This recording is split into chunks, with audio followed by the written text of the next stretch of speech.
This panel will have our three principal investigators for this project. Len Trevino is a public health professional with over 30 years of experience. He has managed programs and immunizations, HIV/AIDS, chronic disease, and public health preparedness. Most recently, Len served as the program manager for the COVID-19 Community Response and Equity Coalition and as the program director for Health Confianza. Dr. Jason Rosenfeld is a public health professional with almost 20 years of experience designing, implementing, and evaluating international and domestic community health evaluation and behavior change programs. In addition to serving as the Director of Implementation for Health Confianza, Dr. Rosenfeld is also the Director of Global Health at the Center for Medical Humanities and Ethics and is an Assistant Professor in the Department of Medicine at UT Health San Antonio. And last but not least, Dr. Erica Sosa has many hats. The first including Associate Dean for Research Success in the College for Health, Community, and Policy at UTSA, Director of the Center for Community-Based and Applied Health Research, and a professor in public health. She has over 20 years' experience developing, implementing, and evaluating public health programs, and is an MSI Fellow with the American Evaluation Association. Dr. Sosa led the evaluation research team for the Health Confianza project. Now, we will dive on into our questions, but first, I want to provide a quick overview of this project and then tee it off for y'all. So this whole project came about because the U.S. Department of Health and Human Services Office of Minority Health launched the Advancing Health Literacy to Enhance Equitable Community Responses to COVID-19 in July of 2021 for a 2-year demonstration project. San Antonio was really fortunate to be one of the 73 recipients for this grant to focus on evidence-based, culturally and linguistically appropriate health literacy strategies in our 22 zip codes with the greatest health disparities. So, we achieved such goals through 6 primary strategies, most of which you can find further information in your program booklets about. But those 6 strategies are the community health clubs, ambassador trainings, ECHO Healthcare Provider and Community Health Worker Continuing Education Series, the Organizational Pledge Program, the Health Professional Student Seed Grants with community-based organizations, and mass and social media. So, without further ado, I'll let our lovely 3 PIs tell the story of this project. So to start us off, Len, with you being the Metro Health representative, can you talk about why San Antonio applied for this grant? Good morning. Thank you, Elisabeth. As many of you know, when we first heard of this opportunity, we were right in the middle of the pandemic. San Antonio, our community, had already initiated a very innovative, very effective strategy through the community the response, CREC, in response to the pandemic. When this opportunity came out, we quickly jumped on it and felt that we had already had a good strategy. We're trying to identify those that were most impacted by the pandemic and maybe least served or assisted. So in doing so, we were looking to enhance our already strong initiative. And it was a natural fit to what San Antonio was doing. Now, Jason, Erica, can you all delve into how UTSA and UT Health came about into this picture? We'll start with you, Dr. Sosa. Sure. So UTSA, we partnered with Metro Health for several years, I think over a decade now. And so when we saw the opportunity and thought it was a great fit for San Antonio, we approached Metro Health with it And then I believe Metro Health had a connection to UT Health to bring them on for specifically this with the CREC work. And so that's how we collaborated to submit in a very short time frame. I think from us finding the opportunity to us actually submitting, it may have been 4 weeks at most, but I think it was closer to 2. My memory is gone from 2021, but it was a very quick turnaround. And I think that it was only possible because there was so much great work already happening in San Antonio. So I think it put us in a really good position to be competitive for it. Yeah, short turnaround in the middle of a pandemic, no big deal. Jason, how did UT Health connect with this project? Yeah, I think there was a natural continuation, as Lynn said, of our activities with the Community Response and Equity Coalition. Many of our UT Health staff and faculty were fortunate to be part of the coalition and the pandemic response throughout the early phases of the emergency phase of the pandemic. And so the activities we had been engaged in with the education work group and other work groups within the coalition were a perfect fit for what the goals of this project were. And so within our team at the Center for Medical Humanities and Ethics at UT Health San Antonio, we had expertise in health behavior change and health literacy and infectious disease and workforce training. And so we were asked by the city and UTSA to join the overall proposal writing team and then ultimately to help lead the development of our overall strategies. And boy, are we glad this triad team came together. Yeah, go ahead. And I was going to say that, Jason's very humble. I don't think it was more of an ask. It was more, we can't do this without you. So,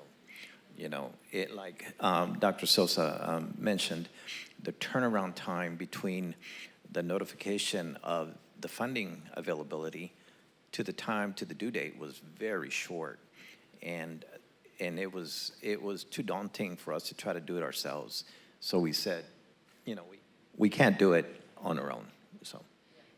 And I'll add to that from a Metro Health perspective as the primary awardee.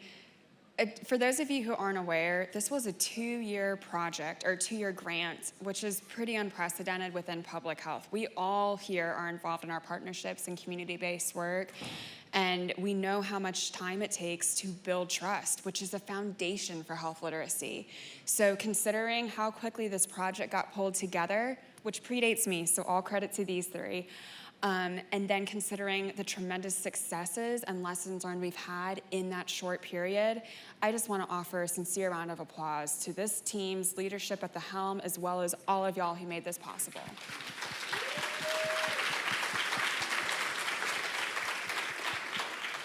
Now, Jason, you just touched a bit on the goals of this project, but I'd like to delve into how did you come up with these strategies, first of all? And then I'd like to dovetail that with Erica. Can you talk about how we decided where to target and kind of give a layperson's overview to our disparity impact statement? So we'll start with you.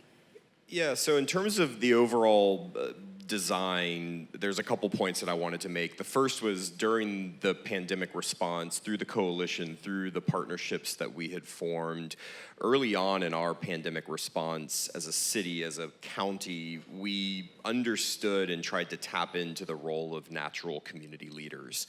We knew that there already was low trust and confidence amongst the general population and public health leadership and healthcare leadership for a variety of reasons, which we can unpack throughout this day.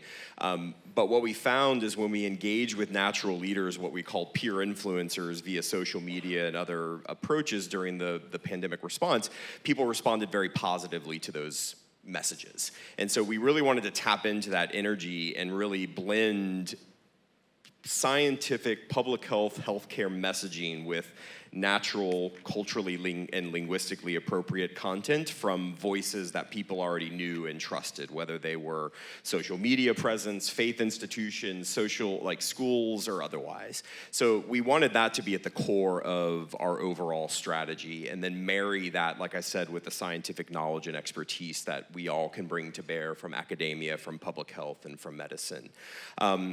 The second piece that I wanted to really highlight in the overall strategic design when we were thinking about what this proposal should look like when we think about health literacy, the term health literacy, we often think about it at the individual level, right? I either have high health literacy or I don't, meaning I understand the information in front of me and I can make decisions with it.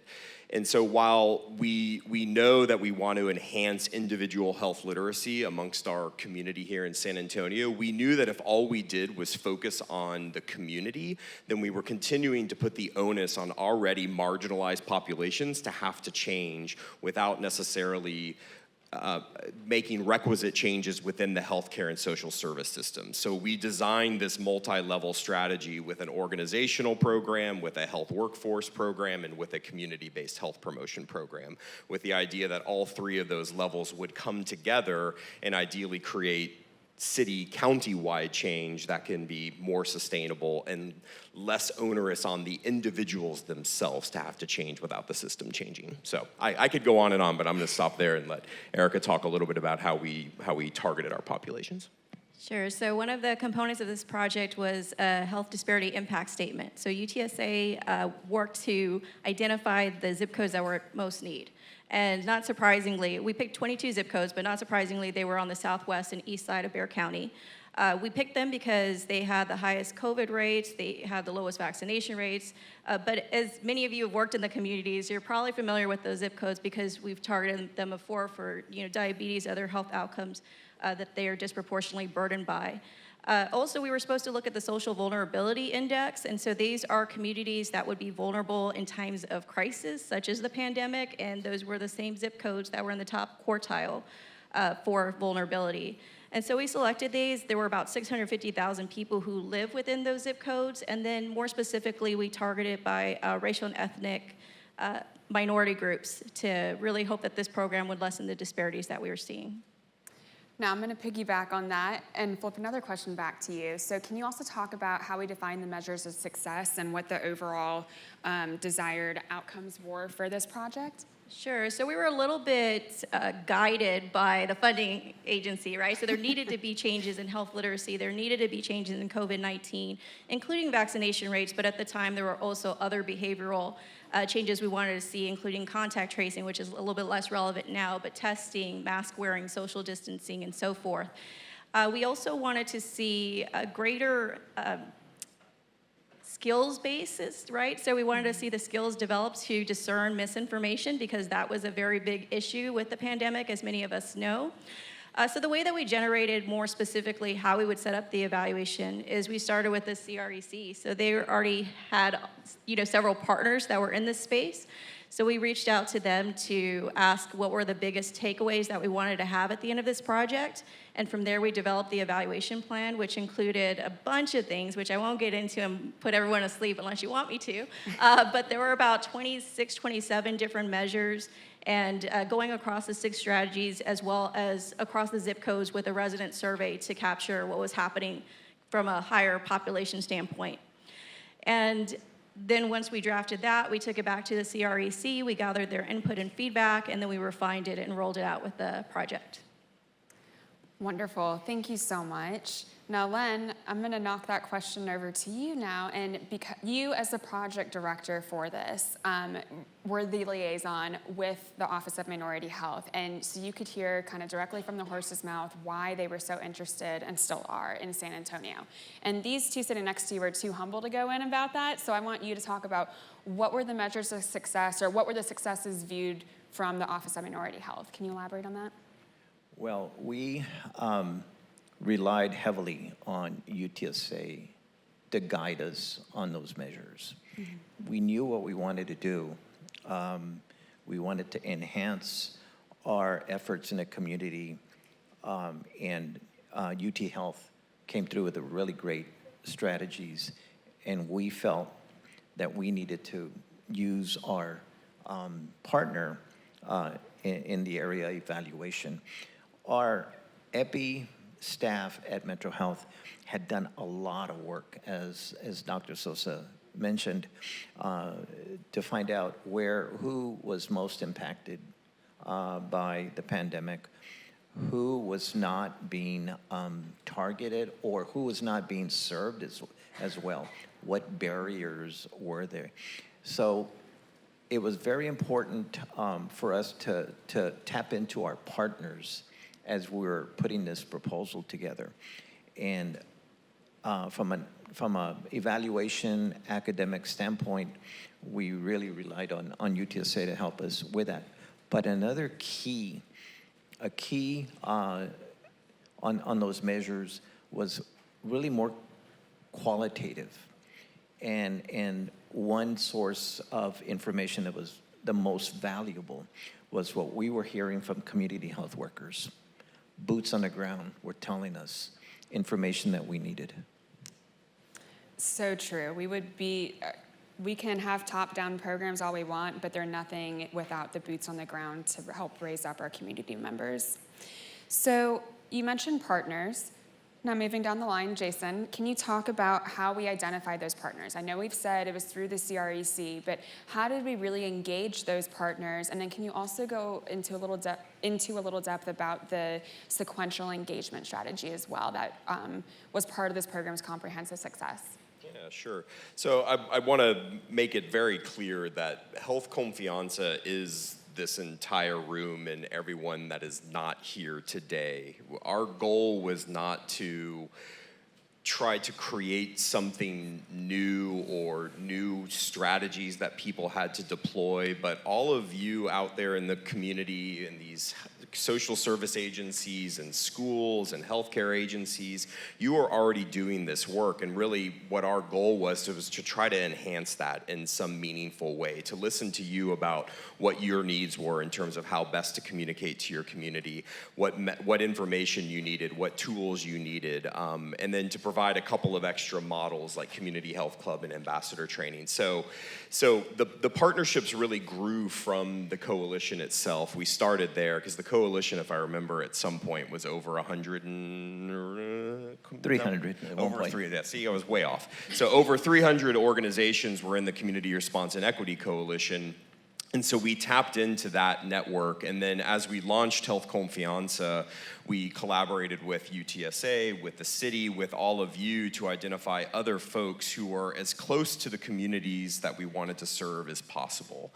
And so we were fortunate that through all of the different strategies that we implemented, health clubs, ambassadors, workforce training, organizational pledge program, I think at the end of these 2 years, we had around 42 to 43 organizations who were deeply embedded with the work that we were doing.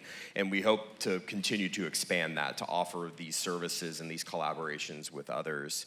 And so really it was just constantly being out there, leveraging our social media platforms and marketing efforts to get more people involved. And again, just open the umbrella even wider of Health Confianza, because the only way we build trust and confidence in our communities is when we all come together to do it. Speak with one voice, not necessarily with the same language and the same message, but ideally moving in the same direction with that idea of common unity.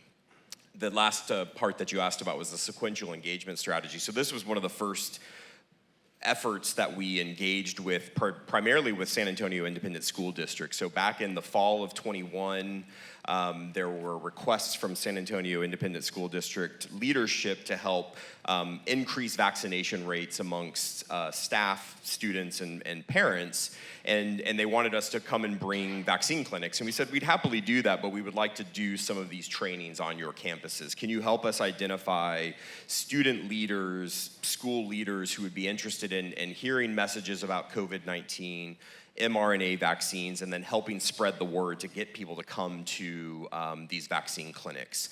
And so we offered those trainings on 3 high school campuses. We had around 25 to 30 high school juniors and seniors, as well as some of the community and schools and nursing representatives from those campuses attend a 2-hour training and then help start thinking about what are messages that we could use to promote vaccines and COVID-19 prevention on their campus.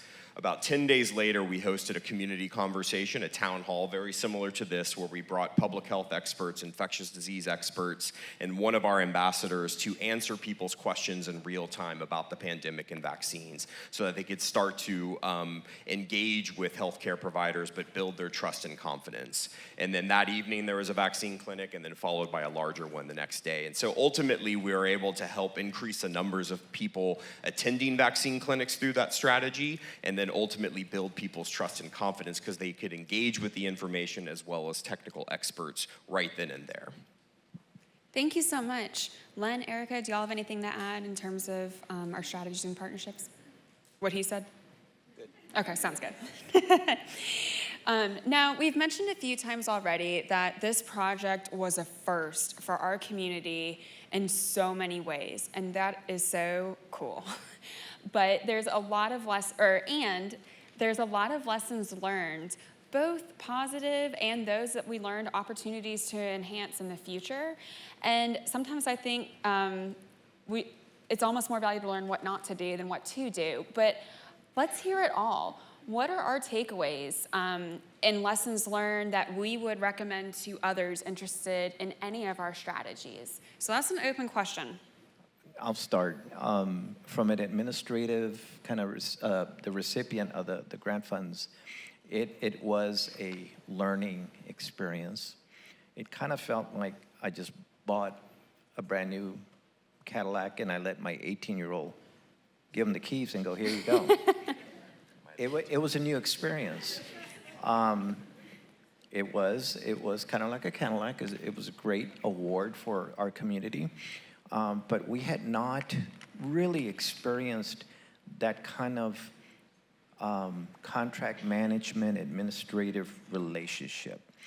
Because of the turnaround time, we applied, we got it, we needed to implement quickly.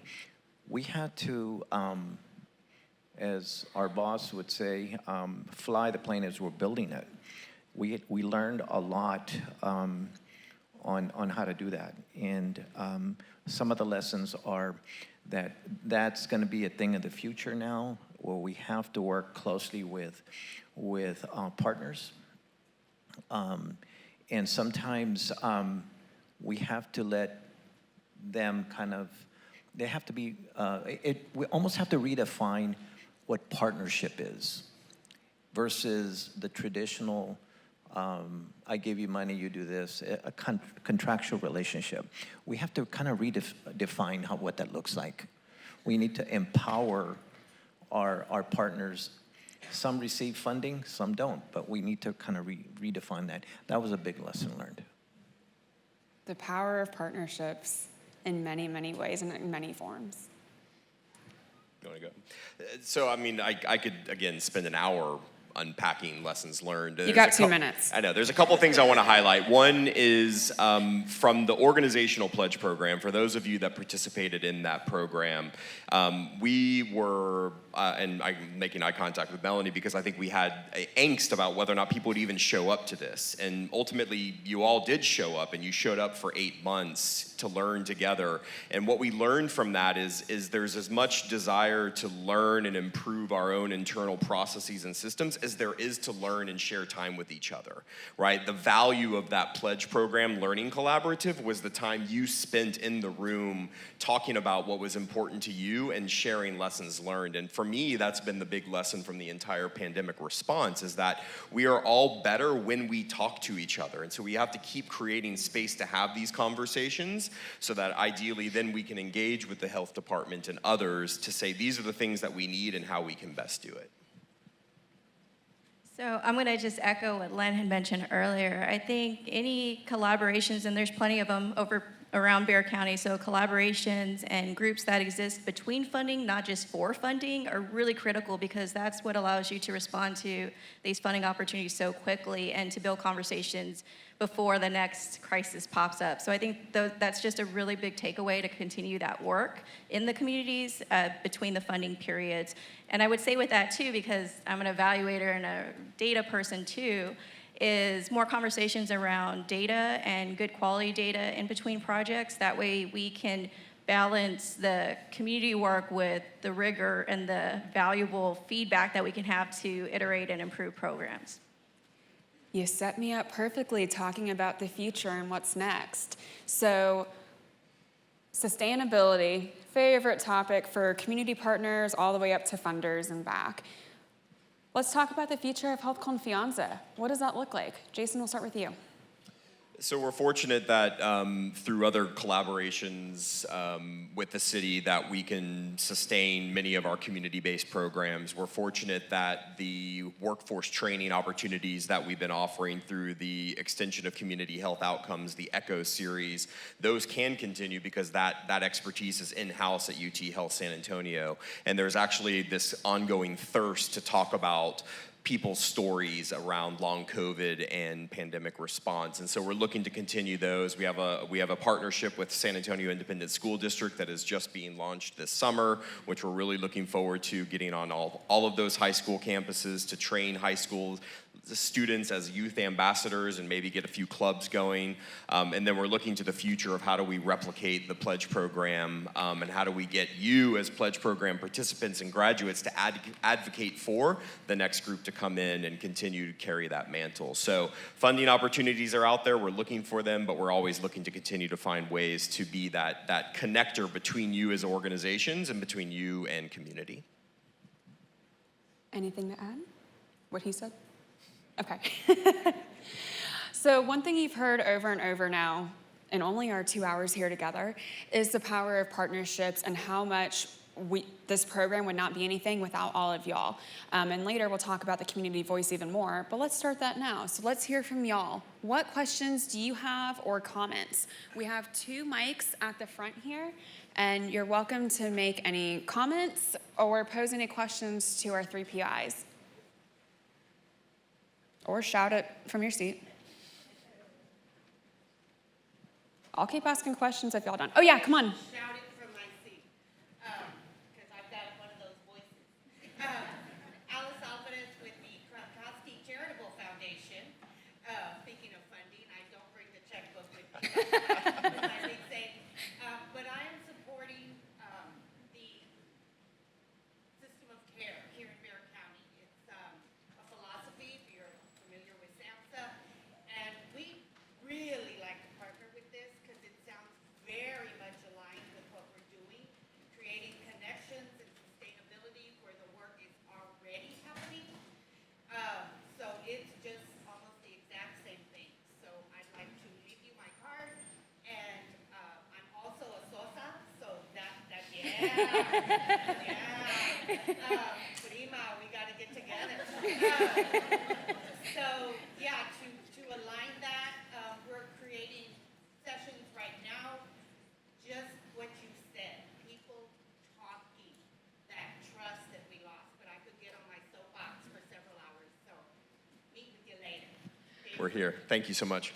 I was also, thank you for your comments. I was going to also, if you don't already know, that at Metro Health, we have a new, I'm still trying to separate, but they have a new initiative. It's Access to Care that I think, I'm not sure if you're connected with them, but something to look into. Wow, checkbook. Anybody want to top that? Dan or Dr. Dean? Sustainability. I'm just curious. This is to measuring long-term healthy outcomes. Joaquin, can you give him a mic? Yeah, hold on just a minute. We're going to get you a mic. Check, 1, 2. I'm interested in sustainability, really, financial sustainability, and working with Medicaid managed care organizations. How do they play a role in this? Because they benefit from sustained, healthy outcomes. Yeah, it's a great question, and I think when we were developing our partnerships, we aimed to have a whole range of community-based clinics. We've been trying to work also with University Hospital and others that are serving that patient population. So I think all of those opportunities exist, and for us, it's a matter of just continuing the conversation. How do we come beside and next to organizations like those managed care organizations, FQHCs, to help you achieve your goals through workforce training, through access to scientifically accurate but plain language information that your communities can benefit from. So those conversations are ongoing, and we're always looking for contacts. So.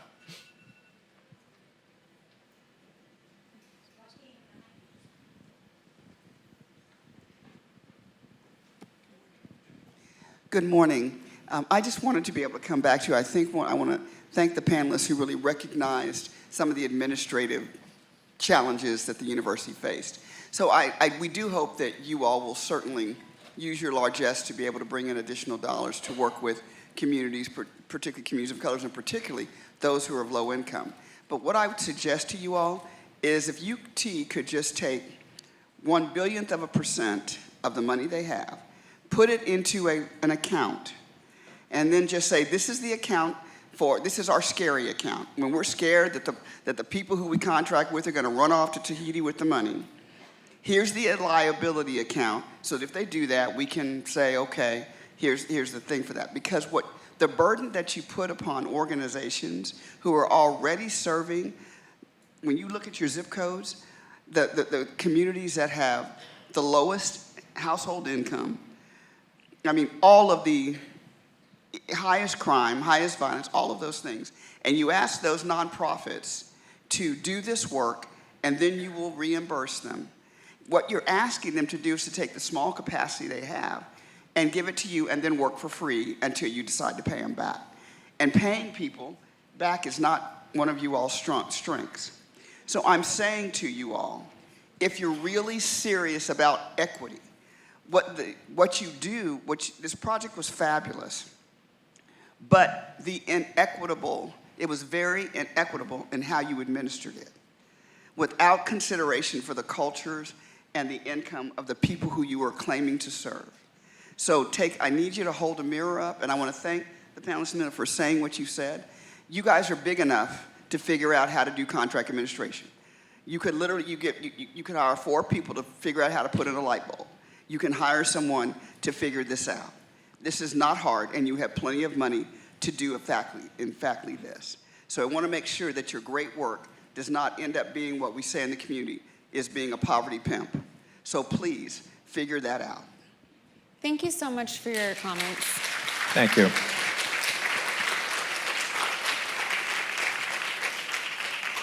Thank you so much for that. I really value, we have to have these conversations, and it takes a level of bravery to say that, and I commend you for that, and I'm really grateful for that, as is all of our leadership here. So I have 2 things I just want to highlight in response to that.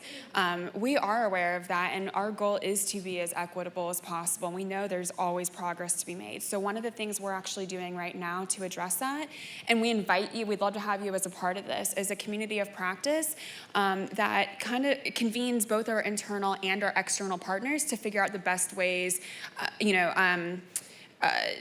inequities we need to address in our systems, as well as with that community input from community partners of all types. So please connect with us further, and we also have some leadership here too that we'd be happy to connect with. So secondly, I am thrilled to announce that the Metro Health District also recently received the Public Health Infrastructure Grant from the CDC. And as part of that, we are now empowered to give out seed grants to so many other of our community partners. And we actually have the lead on that partner sitting right over here in the audience. So go see Ileana Tiemann for money after this, please. And our goal is this is just one tiny step in the right direction to get to that equitable community compensation and represent those voices. So thank you so much. Really appreciate that. Hear it loud and clear, and we definitely take that to heart as we work to transform our practices. And we'd love for you to be a part of that. Another question?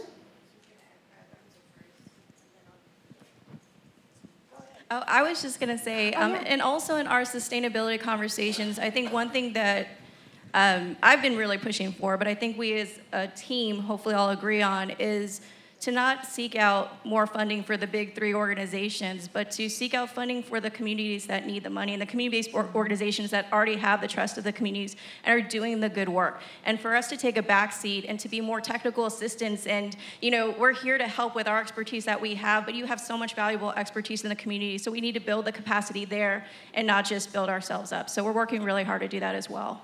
Yes. I was also going to mention, kind of piggyback on what Elisabeth said. San Antonio Metro also is currently working on several strategies related to health equity. And one of them is, as she mentioned, has been mentioned, to put out funding in community and trying to determine what the barriers are in receiving some of those fundings, taking those barriers down, and actually working closer with the community organizations. Mm-hmm. We have time for one more question. Okay, I'm here. Oh, there you are. Sorry. So, awesome reflection, and thank you for that. Can't top that, right? But I do want to share, first of all, I would like to know where is it that we can get some of the data that you have collected in the communities of San Antonio. I want to know if the northeast side of town was included, like particularly District 10. You know that there are some opportunity home communities and Section 8 recipients in those neighborhoods that also are in dire need of assistance. We stem from that community, so we're speaking from experience that the northeast side of San Antonio is really dry, and we need help on that end too, and we have somehow been overlooked for many, many years.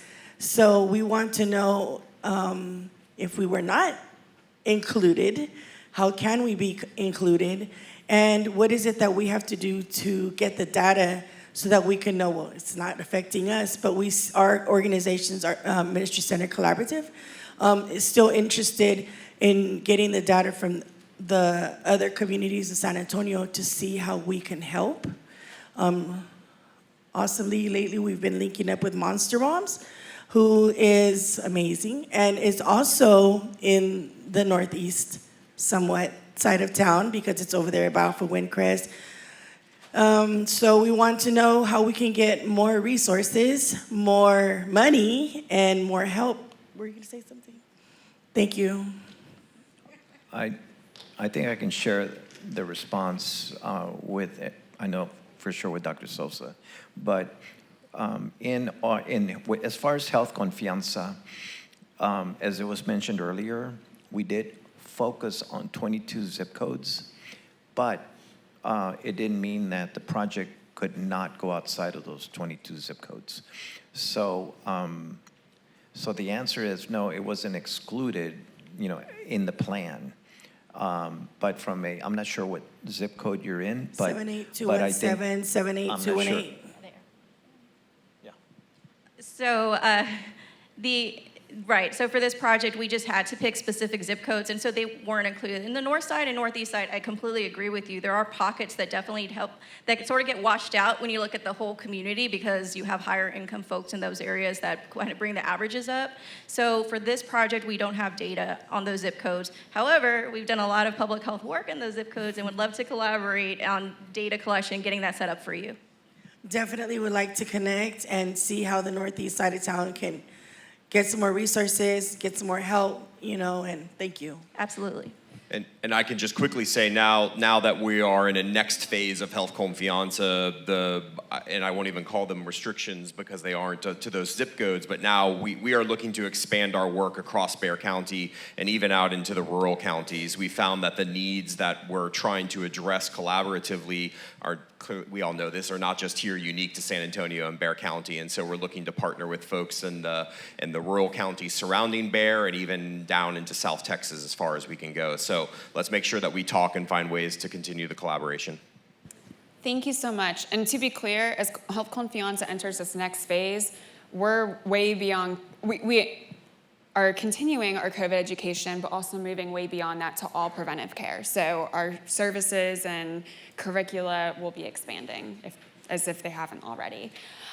One other thing to note in terms of how data will be shared, over the next few months, we are in the process of putting together a Confianza Chronicle to document the evolution of this project from many different aspects. And once that is complete, we will make that available to the public as well, because it's just as much y'all's information and efforts as it is ours.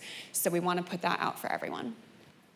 Well, what a fruitful panel and discussion and input from the community. Thank you all to our lovely panelists as well as to all of you for this delightful conversation. Now, we will move into the next phase. And first of all, let's start by giving a round of applause to our panelists. Thank you.